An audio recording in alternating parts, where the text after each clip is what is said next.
I've done a bit of a whoopsie, but it's not entirely my fault. So I've got 2002 Ford Maverick, or Ford Escape if you're American, or Mazda Tribute is the other thing that's exactly the same, and a Mercury something else as well. Anyway, I had a problem. I had a little problem. My door handle, passenger side, because of left-hand drive, was stuck a bit like that, but it still worked. You could pull it and the door would open, and the door needed a good slam to close it. Bit of a clang. But anyway, that was fine. A job that needed to be done at some point, but not too urgent. I was at my parents-in-law with a few minutes to kill, I don't know, 2 weeks ago. And I thought, I'll tell you what, I'll have a quick look at this. Let's muck around with this door. So I locked it. That was a mistake, because now I can't unlock it. And now the door handle doesn't do anything. And what's worse than that is the interior door handle doesn't do anything either. So my door's stuck shut. That's my fault. Ford, you're not making this easy. So this is it's a 20-year-old car. It's done 260,000 kilometres, which is 160 or 180,000 miles, whatever. It's a work car. It's beaten, it's battered. It works, the air conditioning works, important out here. And that's about it. But I do need doors that work. So I went on, Google, the internet, as you do. You may have come across some of these sites. I can't remember the name of it, but they have an online kind of mechanic who can answer your questions. So I went on a Ford one, and said to the fella, this is what's happened. Obviously, I need to change the door latch, which means obviously I need to get inside my door to open it. And he said, what you need to do is get inside your door and open it. And I said, yeah, I know. That's why I'm talking to you. And he said, right, what you need to do is take the door card off. This piece of trim here, which of course, driver side, can't show the passenger side because I can't open the door. I said, yeah, but I can't do that because there's a screw here, which when the door is closed, of course, is hidden behind this panel here. And also, there's another screw, and it's right here. And when the door's closed, of course, I can't access that. And even if I could, the door card lifts up and it will hit this and various things.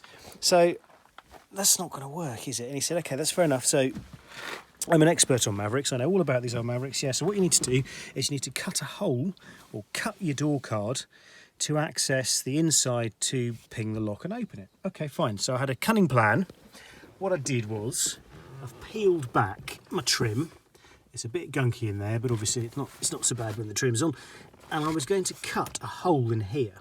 The reason being that, of course, once I've finished, I can put it back in and I can stick this back over. And you'd be none the wiser that I'd been in there. So I thought, well, yeah, okay, we can do that. In the meantime, I ordered a new second-hand used door lock assembly from a breaker, which has turned up. And it's lucky I didn't cut a hole there, because this bloke doesn't know what he's talking about. Because, and I'll show you, here's the new one in the workshop over here on the bench. Here it is. And I need, what he wants me to do, which was kind of obvious, is ping these little levers. One is locked, one is open. I don't know which one's which. So I need to access these. What's this? This is a big metal cover, the sole purpose of which is to stop you accessing the linkages. It's an anti-theft device. It stops people fishing down or break or whatever. This would sit in this orientation in the car, so even if I could get into the door, that's what I'd be faced with. So I still, even if I cut a hole in my door card, can't get to the levers and latches. And that's assuming, of course, that pulling a lever will even do it, because I suspect there's probably an internal failure. Something mechanical has snapped inside that assembly. So, to get the door open, I need to take the door card off to not be able to access the things, and to get the door card off, I need the door open. Well, this is not going to work, is it? So, Ford, you're not my friend right now. The only thing I can think of, and please comment below if there was a better way to do this, because I really can't think of it, is... Now, this is the rear door, of course, but on the front door, I need to remove this latch and then swing the door open with the latch still attached to the door lock, because I can't do anything with the lock. How do you remove that latch? Really? You're going to have to take it out from the back. So those are the bolts. there's 2 bolts there. They go, those circular things are effectively captive nuts. They're welded to that reinforcement plate, which is welded to the chassis. So not only do I need to cut the bolts, and I mean, I've cut a million bolts in my life. There's 10 different ways to do it, or more. You can saw them, you can drill them, you can grind them, you can tap them around with a chisel, you can melt them with an oxyacetylene torch. There's a million ways, but I can't just do the bolts because they're held in a captive nut. So I've got to remove those round things. I've got to cut them off. And what makes it really difficult is I've only got a little hole like that to do it, and a load of metalwork there. So what plan A for the top bolt, this is only applicable for the top bolt, we're going to use a sawzall, reciprocating saw, whatever you call it, with a metal blade in there, and I'm hoping that I can nibble away. I can't really get the camera in. I can cut all the way through it's got to go through not just the bolt, but the whole round thing's got to come off. We can possibly do that from above. The bottom one, I might be able to get in there. I might not. And if the sawzall doesn't work, plan B is to use an angle grinder. Definitely can't get an angle grinder in there. So there is, at this point, there is a chance that I'm going to have to cut out this whole piece of metal here to give me access. Bolts are behind there, look. Remove down to just above that bolt. That bolt there holds the top of the seat belt inertia wheel. Goes on top of that. That actually doesn't take any load because the big bolt is down the bottom there. That's the one that takes the accident forces were I to have an accident.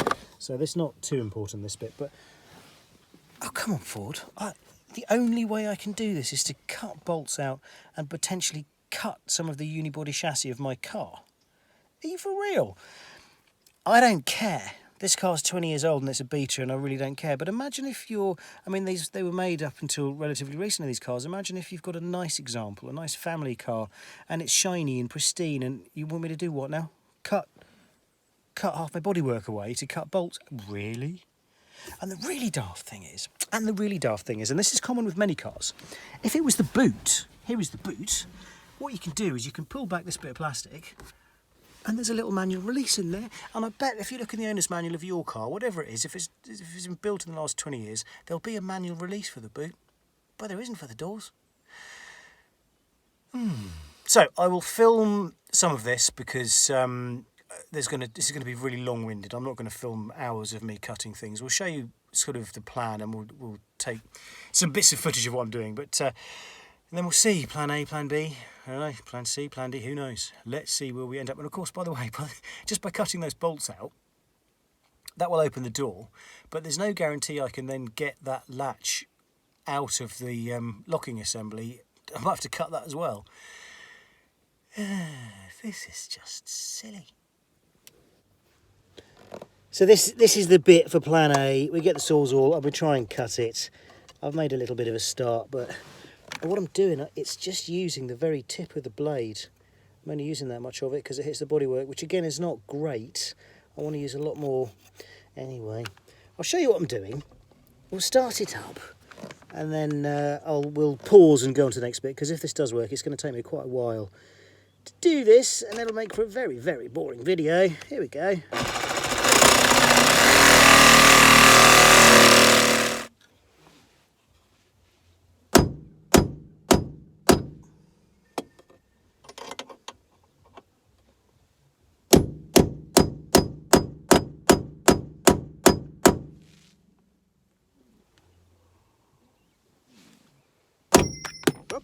Bing.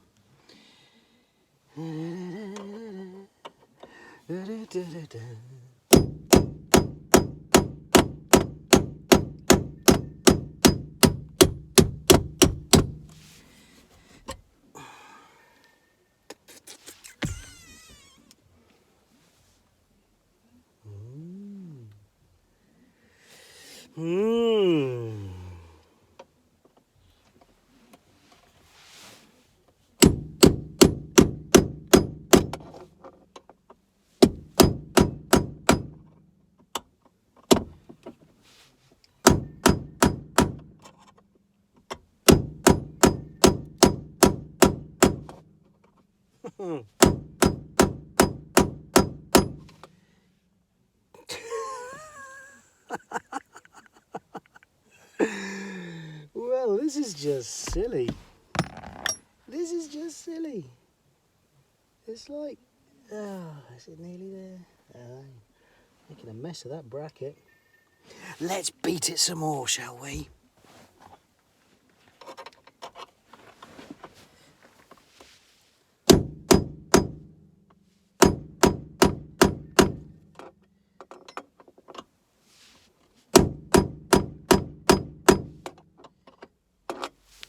Well, if nothing else, Ford's welds are good. There's the first one off. So you can see, can you see, I managed to cut, focus, with the saw, at least through half of it. Come on, focus, you can do it. Come on, focus. So there's the bolt, look, hello. And then once I'd got kind of through the bolt, as you can see, I badly chiselled. And that's come off. I'll show you inside. So from what you can see, it's a mess, but it doesn't matter because that can all be dressed and mucked around with later. So we've got the top one off, which is the easy one. Now I've got to get in there and get the bottom one off. This is the one I have a suspicion I'm going to be taking an angle grinder and taking all this metalwork off to get to it. I really do think I am. Anyway, let's see what works. Let's see what happens. Well, it was sort of inevitable. Well, I just can't get to the lower one, and I've done so much damage to the top one with that chisel that I can't get the blade in straight, and in fact the bolt is still stuck, so I need to get her. So I've drawn a line there, and there, and there, and I'm going to cut it with this. Make sure you use a pair of these, otherwise you might hurt yourself.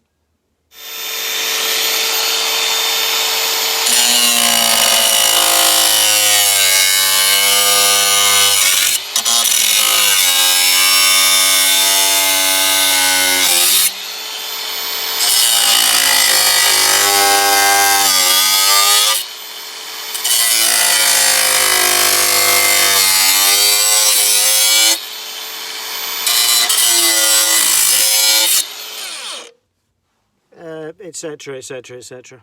Right, there it is. That's what we've got. You can see the top one that I've taken off and what a mess I've left of it. There's the bottom one. Big hole. I've managed to just cut too far there because this bit was sticking out, but that will be covered by trim. How much have I weakened the structure? Who knows? Who knows? Oh well, get an angle grinder in there and we'll take that off if we can get it in. Worth noting just here, these edges are of course now incredibly sharp, so from this point onwards I shall be wearing gloves so I don't cut myself.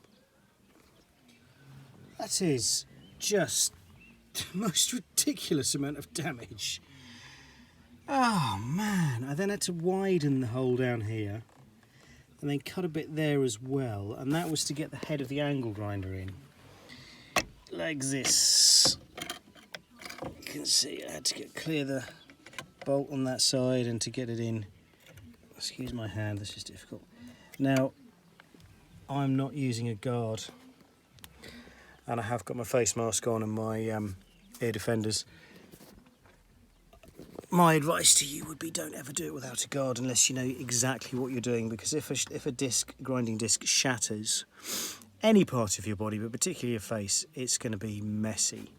So the way I've been doing it is I've had the grinder here at arm's length with the plane of rotation sort of parallel to my body, so that if anything did go off, it would go up into the roof and across the car and not towards me. But even that is pushing your safety. So that was that. But I mean, that's just...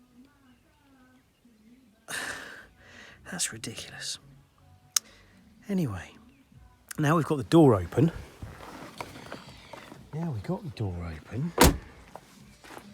See, this is what I was trying to achieve, was to cut the bolts out of this, because this is stuck in there and won't come out. So we've had to cut them, and now I've ended up with that backing plate with the nuts obviously is got smaller holes in it, because those are giant, great big holes, so I'm going to have to make up another backing plate, I would imagine. That's not a problem. I've got some bits of steel and we can use this latch. We use the holes in there as a template. Now, say this, I'm probably going to have to cut off as well. This is just absurd. This is absolutely insane. Crazy. So it is the next day because I had childcare duties to attend after I got the door open.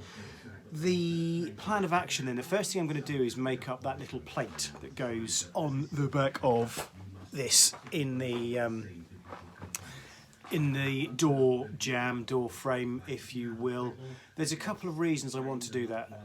The holes are very big, as you can see, and I'm going to use an M8 bolt to go through there.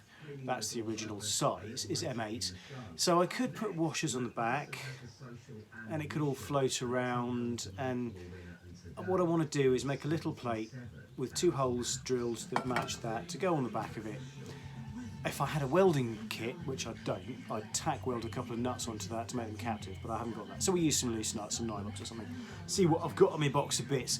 But it's going to, because there'll be 8mm holes drilled in here, this piece, they will be held at exactly the right dimension between those two. And it will also offer me some reinforcement in that door jamb, because this latch actually forms part of the side impact protection system. If you look at where the beams run, this is designed, I don't know what the numbers are, but this is designed to take an impact of some magnitude. So having this steel plate on the back is quite important. Admittedly, I've cut some of the structure of the car away.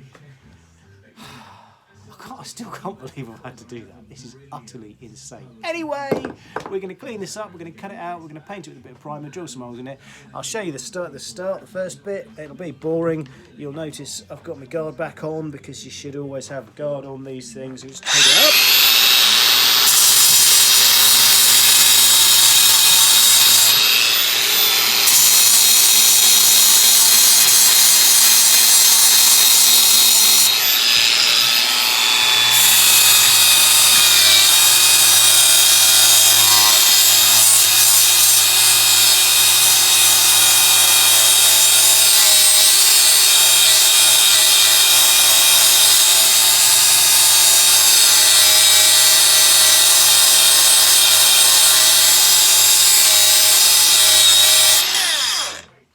You can see where this is going. I won't show you the whole process because it can take me 5 minutes. We'll do the same to the other side. We'll cut it out. See you in a mo. So you can see that bit's all nice and shiny and clean. I hope you can. I'm not sure if the sun's reflecting off the yeah. Rusty, clean. Line. Based loosely on the dimensions of that. And checked that this will fit in that door jamb, because we don't want it to not fit. We're going to cut it with the angle grinder. I'll show you a little bit. We'll start, but I won't show you the whole thing because it'll take a few minutes and it's boring. But it's an angle grinder and you cut.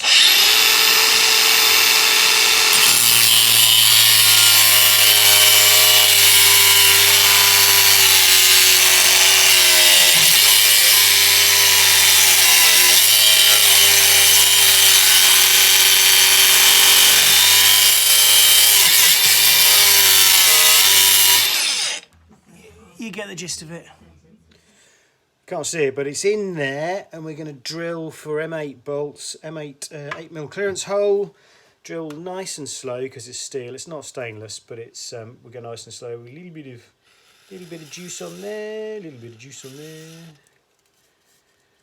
Metal cutting lube, and here we go. Slowly with decent pressure. I'm going straight with an 8mm. I haven't pilot drilled this because it's not critical.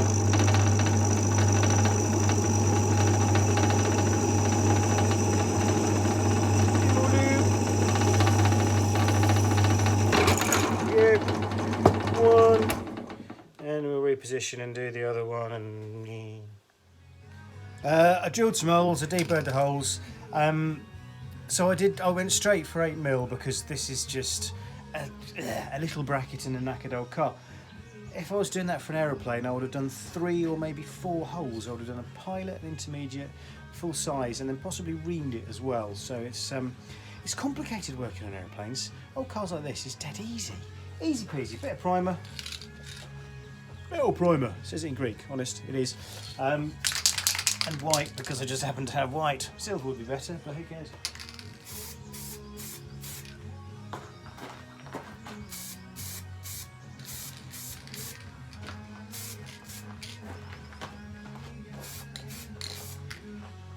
So I am not going to put a final colour on this and I will just do... I just sprayed myself in the face with white paint.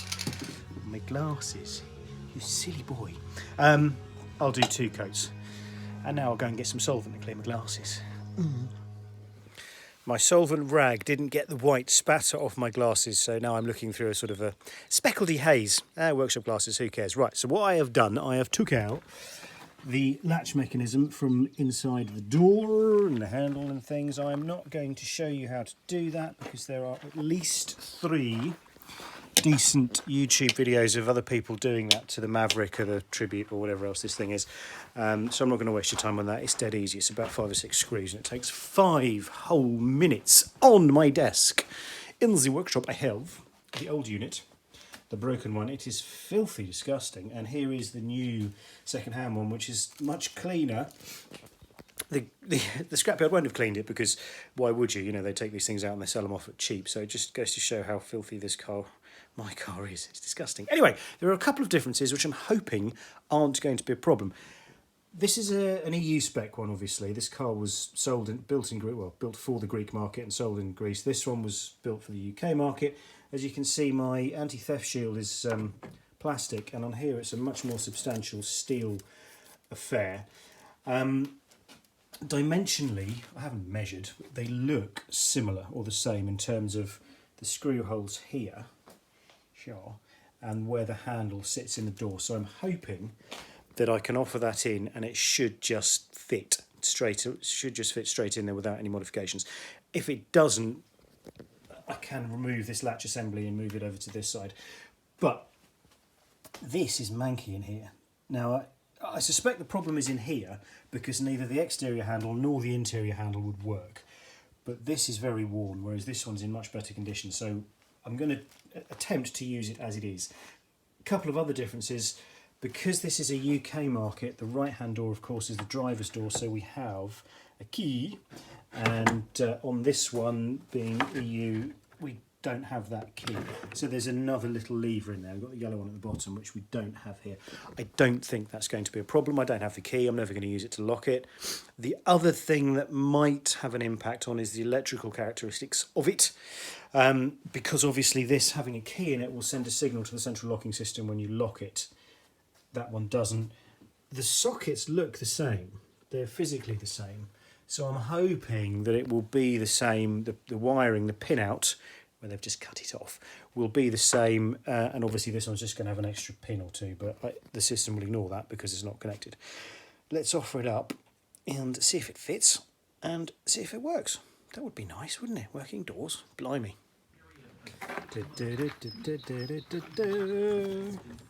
Hey!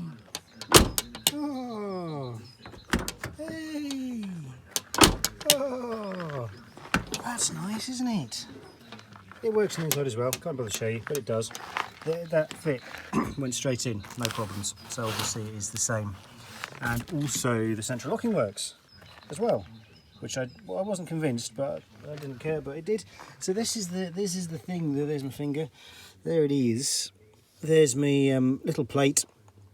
Different size nuts because I basically had to use what I had lying around. I wanted nylocks in there. I don't want them to vibrate and come loose. So now I've just got to put the trim back together. In terms of this hole, this massive great hole I've cut, there's nothing I can do about it really. So I don't have a welder. If I did, I could tack those bits back in maybe, but it's not worth it. It's not worth it. I can't see it's going to make a big difference. This structure here, this pillar, the B pillar, is enormously strong as it is, and it's got lots of lovely curves, and obviously curves bending adds strength, so I think it's going to be fine as it is. So that's it, job done.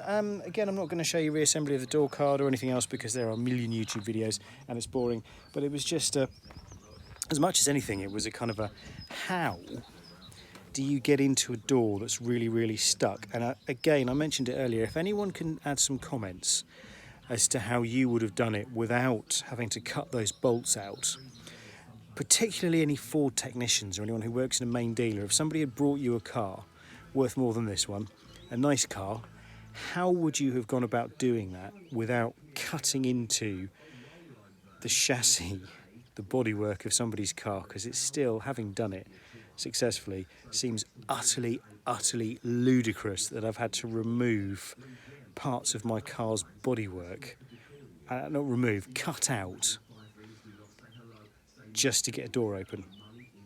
Crazy. Let me know if there's another way. Actually, don't, because then I feel really bad I've cut a hole in my car. No, tell me. I'd like to know. It would be interesting.